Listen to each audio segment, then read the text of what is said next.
Welcome to today's story, a real and emotional journey of one woman who gave her heart to the wrong man, lost herself, and slowly found the strength to stand again.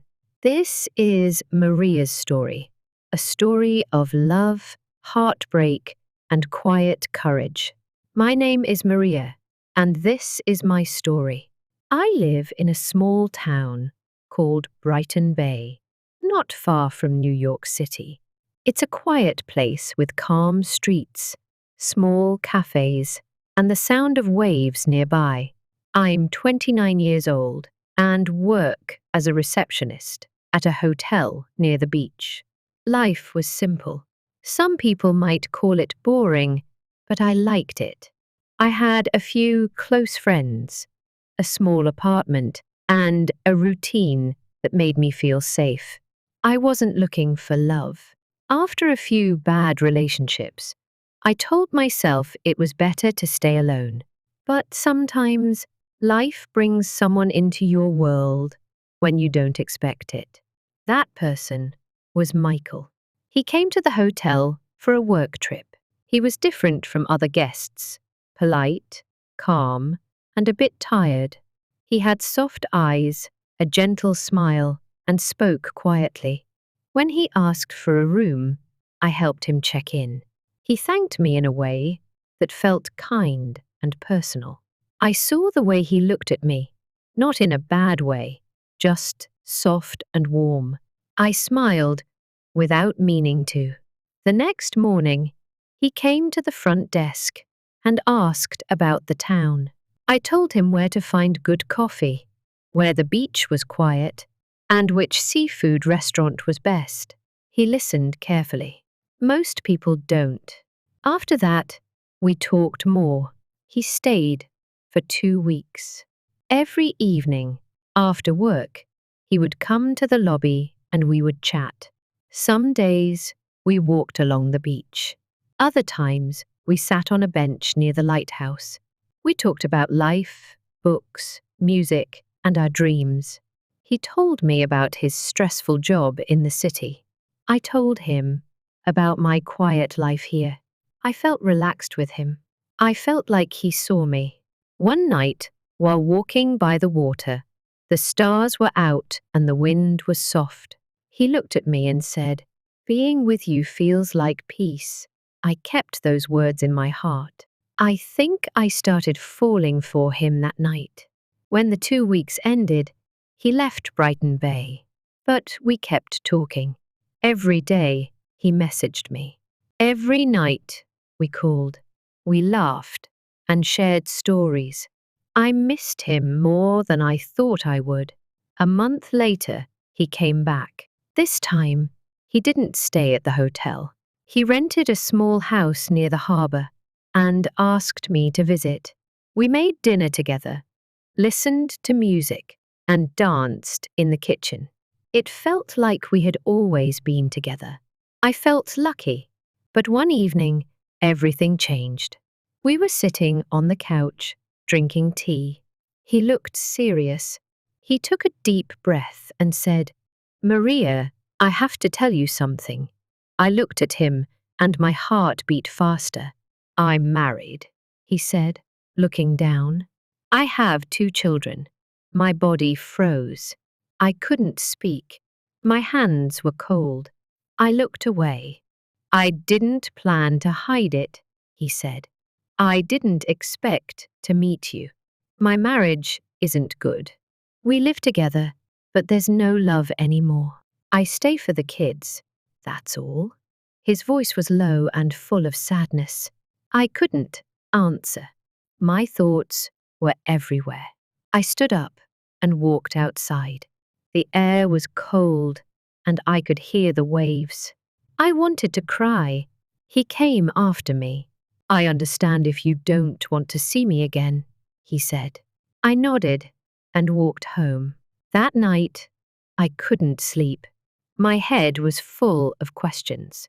Why didn't he tell me before? Why me? But I also remembered the way he looked at me, the way he spoke, and how he made me feel safe. I felt confused. I wanted to be angry, but I missed him. The next day, he sent a message. "I'm sorry, but I miss you," it said. I didn't reply. For days, I felt lost. At work, I couldn't focus. I kept checking my phone. My heart and mind were fighting. I told myself to forget him, but I couldn't. A week later, we met again near the beach. I told him I felt hurt and didn't like being kept in the dark. He said he understood. He didn't make excuses. He only said, "I care about you." And I stayed. I know it was wrong. I know many people will say I made a bad choice.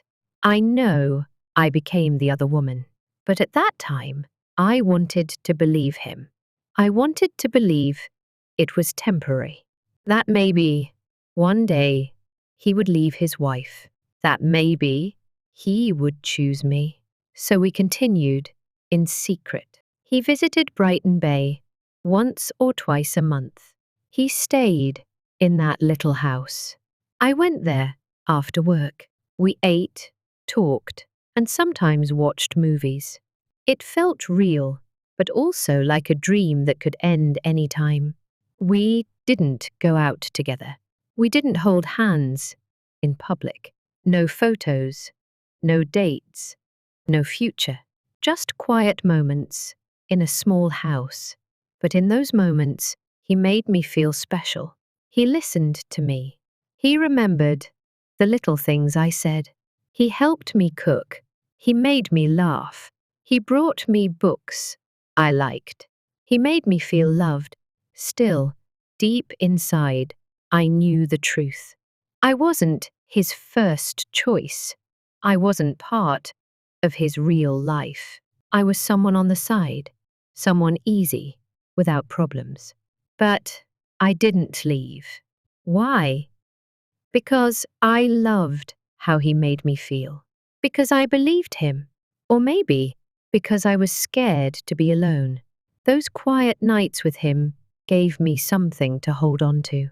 Even if it hurt, it felt better than having nothing. But slowly, something started to change in me. I stopped smiling the way I used to. I waited for his messages more than I should. I planned everything around his visits. I said no to friends. I stayed home, always hoping he would call.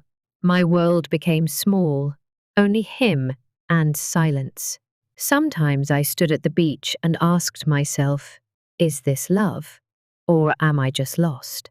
And I told myself, wait, maybe one day things will change. But the questions didn't stop. They got louder. Weeks passed, and I stayed in that small world, waiting for Michael. I still loved him, but I started to feel tired. Not just tired in my body, but tired in my heart. I was always waiting. Waiting for a message, waiting for a visit, waiting for love that was only mine for a few hours at a time. Sometimes he came for a weekend. We stayed in the little house by the harbour. We talked, we cooked, and we held each other. But when he left, the house felt cold and empty. I looked around and saw only my things. He never left anything behind. No clothes, no pictures, no sign that he had been there. It was like he had two lives. And in one of them, I didn't exist. I tried to tell myself that love takes time. I believed he cared. Maybe he did. But he still went back to his wife, to his children, to the life where I had no place. And I started to wonder, why do I let this happen? One night, after he left, I sat by the window and watched the rain. I asked myself, what am I doing? I loved someone who couldn't give me all of his heart. I was always second. I had dreams too. I wanted a home, a child, a man who would choose me every day. But instead, I had empty rooms and quiet nights. I started to feel that I deserved more. But I was scared. I didn't want to lose him. I didn't want to feel alone. Some part of me still hoped he would change, that he would come one day and say, "I left. I'm here now, just for you." But that day never came. I talked to my friend Nena, the only one who knew the truth. I told her I felt tired, sad, confused. "You deserve to be first," she said. "You should be with someone who loves you proudly. Someone who walks beside you in the light, not hides you in the dark." Her words stayed in my heart. I started to notice how much I had changed. I didn't laugh like I used to. I didn't go outside much.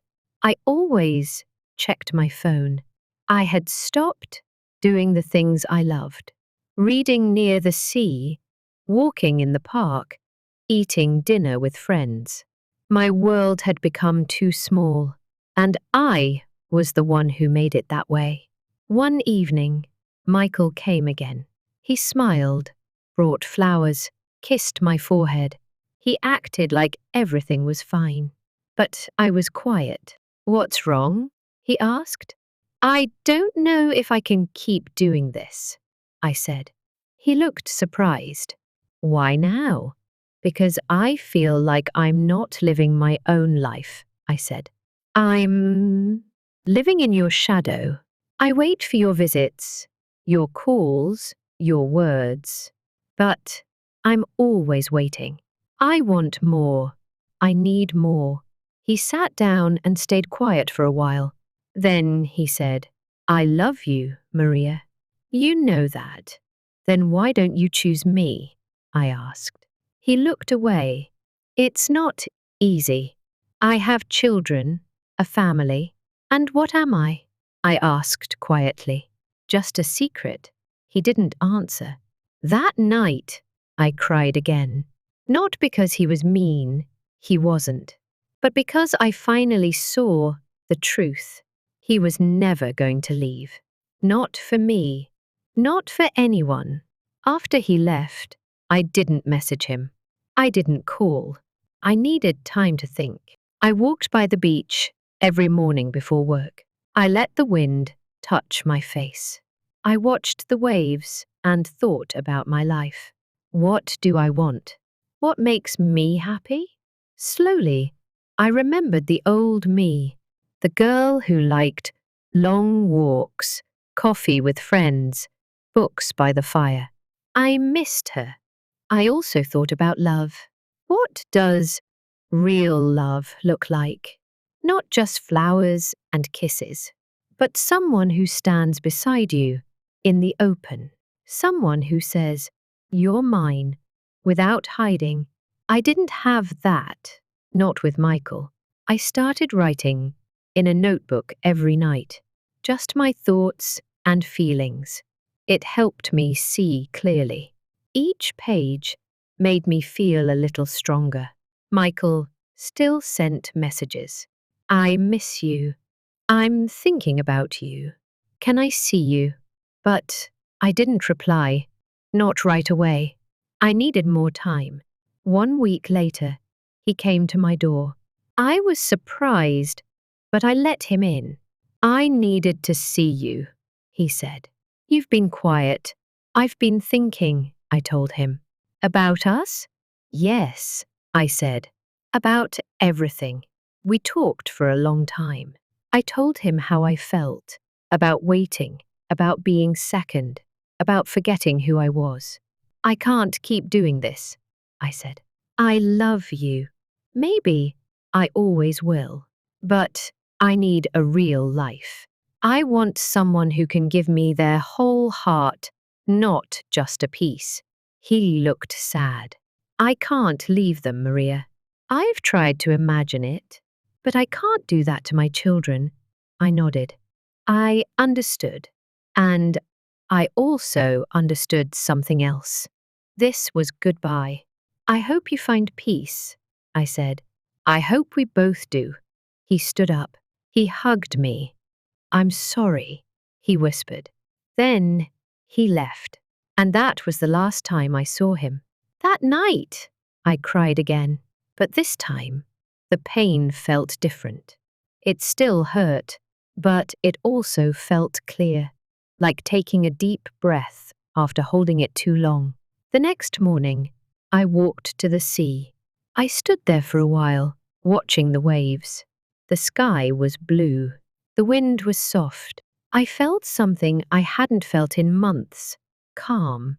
I knew healing would take time, but I also knew I had taken the first step. For the first time in a long time, I wasn't waiting for a message. I wasn't checking my phone. I was just standing there, with myself, and that was enough for now. Months passed after I said goodbye to Michael. In the beginning, the days felt slow and heavy. I missed him. I missed his smile, the way he held me, the small things we shared. Some mornings, I wanted to call him. Some nights, I cried in bed, holding my pillow, remembering the sound of his voice. But slowly, things started to change. I spent more time with my friends again. Na invited me for coffee every weekend. We talked and laughed. Sometimes we sat in silence, just enjoying being together. It felt good to be around people who loved me for who I was, with no secrets and no lies. I also went back to doing the things I used to love. I started reading again, gentle stories about love and hope. I walked along the beach in the evenings. I watched the sunset and listened to the sound of the waves. The sea always made me feel calm. It reminded me that life keeps moving. I also began working on my goals. I joined a simple writing class at the community center. I didn't tell many people. I just wanted to try it for myself. Each week, I wrote a few pages about my thoughts and dreams. Writing made me feel good. It helped me heal. One evening after class, I was walking home and stopped by a bookstore. I hadn't gone there in a long time. Inside, I saw a man looking at travel books. He smiled when he saw me, and I smiled back. He looked familiar, but I wasn't sure where I had seen him before. He came over and said, "Hi, you're in the writing class, right?" I nodded. "Yes, I just joined last week," he said. "I'm David." We talked for a few minutes about the class, books, and the cold weather. It was simple, but something about his voice made me feel calm. The next week, he sat near me in class. After class, we walked to the cafe across the street. We talked about small things, family, work, favorite foods. He was kind. He listened. And when I spoke, he looked into my eyes. I didn't feel nervous. I felt calm. We started meeting after class more often, sometimes for coffee, sometimes just for a short walk. He never asked about my past. He didn't push. He was patient. One evening, we sat near the beach on a bench. The sky was orange, and the air was cool. I looked at him and said, "Can I tell you something?" "Of course," he said. "I was in a relationship before. It wasn't good. He was married. I waited for him for a long time. I loved him, but I was always second. I don't want that kind of love again." He was quiet for a moment. Then he said, "Thank you for telling me. I think you're brave and you deserve better." That night, I went home with a warm feeling in my chest. Not because I was falling in love, but because I felt understood. Weeks turned into months. David and I spent more time together. We went on walks, watched movies, and talked about our dreams. He never rushed me. He never asked for more than I could give. I started to smile more. I laughed without pain. I felt free.